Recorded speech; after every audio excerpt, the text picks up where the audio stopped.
یاد رکھیں حسد کی نظر بد زیادہ تر اپنا وار آپ کے کاروبار یا آپ کی صورت یا آپ کی صحت پہ ہی دکھاتی ہے، لیکن بعض دفعہ حسد کی نظر بد آپ کے رشتے تک کو بھی توڑ دیتی ہے۔ جیسے کہ بہت ساری بہن بیٹیوں کے رشتے ہوتے ہیں تو اپنے دوستوں میں عزیز و قارب میں بڑی بڑی شوخیاں بڑی بڑی باتیں کرنا شروع کر دیتے ہیں کہ میرے سسرال والے، میری ساس، میرا شوہر تو ایسا ہے، مجھے یہ لے کے دیتے ہیں، ایسے کرتے ہیں، ایسے کرتے ہیں۔ تو سننے والا کیا کرتا ہے؟ ہاں، کاش میرے پاس بھی ایسا شوہر ہو، ایسا گھر ہو۔ تو وہی رشتہ جس میں بہت زیادہ خوشحالی نظر آ رہی تھی، کچھ ہی لمحوں میں، کچھ ہی دنوں کے اندر وہ طلاق تک پہنچ جاتا ہے۔ وہی سسرال والے، وہی شوہر جو اس عورت پہ بہت زیادہ محبت نچھاور کر رہے تھے، اب اس کی شکل تک کو پسند نہیں کرتے۔ نبی پاک صلی اللہ علیہ وآلہ وسلم کا بھی فرمان ہے، اپنی خوشیوں کو راز میں رکھو، کیونکہ جس شخص کے پاس وہ نعمت، وہ خوشی نہیں ہے، وہ تم سے حسد کر سکتا ہے۔ اور یاد رکھیں عزیز دوستو، حسد ہی نظر بد ہے۔ قرآن پاک میں بھی اللہ پاک نے ہر طرح کی بیماری، ہر طرح کی پرابلم، ہر طرح کی مصیبت کا علاج بتایا ہے۔ کوئی دشمن ہے، کوئی بیماری ہے، کوئی لڑائی ہے، کوئی مصیبت ہے، ہر طرح کا علاج قرآن میں موجود ہے۔ مگر حسد کے متعلق قرآن پاک میں آیا کہ اس سے اللہ کی پناہ طلب کرو، یعنی حسد سے بڑا کوئی بھی دشمن نہیں ہے۔ جیسے قرآن پاک میں اللہ پاک نے ارشاد فرمایا وَمِن شَرِّ حَاسِدٍ إِذَا حَسَد۔ تو عزیز دوستو یاد رکھیں، حسد کا کوئی علاج قرآن میں نہیں بتایا گیا، اللہ پاک نے اتنا بتایا کہ مجھ سے اس کی پناہ طلب کرو۔ تو آپ سوچ سکتے ہیں کہ حسد سے زیادہ خطرناک چیز کوئی نہیں ہے۔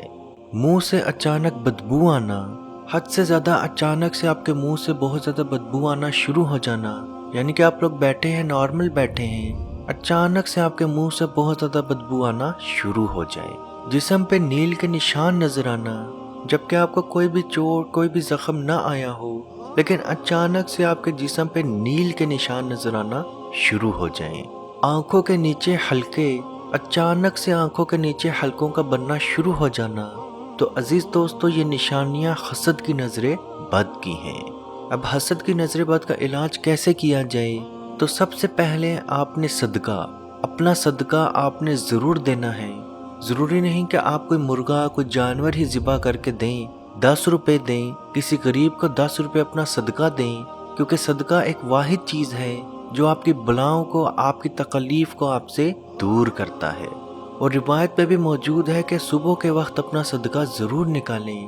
اگر آپ کی حیثیت اس حد تک ہے کہ آپ ڈیلی کے 10 روپے اپنا صدقہ دے سکتے ہیں، تو اپنے پاس 10 روپے کا چینج رکھ لیں، اور جیسے ہی صبح اٹھیں تو 10 روپے اپنے علیحدہ کر لیں اس نیت کے ساتھ کہ یہ صدقہ ہے، اور بعد میں، مہینے کے بعد میں یا اسی دن کسی غریب کو وہ صدقہ دے دیں۔ اس دن کی حسد، اس دن کی پریشانی، اس دن کی مصیبت آپ پہ نہیں آئے گی۔ عزیز دوستو صدقے کے علاوہ یہ عمل آپ نے 7 دن تک کرنا ہے۔ صدقہ جب تک چاہیں آپ کر سکتے ہیں، اور 7 دن سے زیادہ بھی اگر یہ عمل آپ کرنا چاہیں تو کر سکتے ہیں۔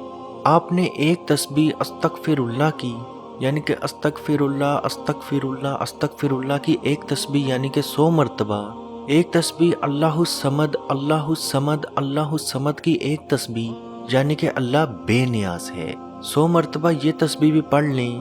اس کے بعد آپ نے اول و آخر ایک ایک مرتبہ درود شریف پڑھنا ہے، 4 مرتبہ سورہ فاتحہ، 3 مرتبہ آیت الکرسی، ایک ایک مرتبہ سورہ بقرہ کی آخری 3 آیات یعنی کہ سورہ بقرہ کا آخری رکوع، 3 مرتبہ سورہ اخلاص، 3 مرتبہ سورہ فلق، اور 3 مرتبہ سورہ ناس۔ تسبیح استغفر اللہ کی اور اللہ الصمد کی تسبیح دن میں جس وقت چاہیں پڑھ سکتے ہیں، لیکن یہ کلام آپ نے علیحدہ پڑھ لینا ہے۔ کلام پڑھنے کے بعد، اول و آخر درود شریف پڑھنے کے بعد اپنے دونوں ہاتھوں پہ تھو تھو کریں، یعنی کہ وہ پھونک جس کے ساتھ تھوڑا سا لعاب آئے۔ یاد رکھیں نبی پاک صلی اللہ علیہ وآلہ وسلم اسی طرح سے دم کیا کرتے تھے۔ وہ اپنے دونوں ہاتھ اپنے چہرے کے سامنے رکھ کے تمام کلمات پڑھ کے اپنے دونوں ہاتھوں پہ تھو تھو کرتے تھے، یعنی کہ وہ پھونک جس کے ساتھ تھوڑا سا لعاب آئے، اس کے بعد اپنے چہرے اور اپنے پورے جسم پہ پھیر لیتے تھے۔ بالکل اسی طرح سے تمام یہ صورتیں جو ہم نے آپ کو بتائی ہیں، یہ تمام صورتیں پڑھنے کے بعد اپنے دونوں ہاتھوں پہ تھو تھو کریں اور اپنے چہرے، اپنے جسم پہ پھیر لیں۔ گھر پہ نظر بد ہے تو گھر پہ دم کر دیں، دم نہیں کر سکتے یا گھر تھوڑا بڑا ہے تو پانی کے اوپر یہ صورتیں دم کر دیں اور پانی تمام گھر کے کونوں پہ چھڑک دیں۔ کوئی یہ صورت دم نہیں کر سکتا، خاص دن ہے تو پانی کے اوپر دم کر کے اپنے پاس رکھ لیں، کسی جگ میں دم کر کے اپنے پاس رکھ لیں تو وہ پانی ڈیلی پی لیں۔ لیکن آپ نے وہ تسبیح استغفر اللہ کی اور اللہ الصمد کی تسبیح ڈیلی ایک ایک مرتبہ ضرور پڑھنی ہے۔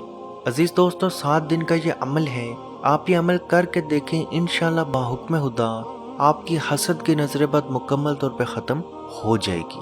عزیز دوستو، اس ویڈیو کو جہاں تک ہو سکے ضرور شیئر کریں، کیونکہ آپ کی وجہ سے اگر کسی کی کوئی پریشانی، کوئی مصیبت، کوئی بیماری دور ہوگی تو اس کا ثواب بھی آپ کو ضرور ملے گا۔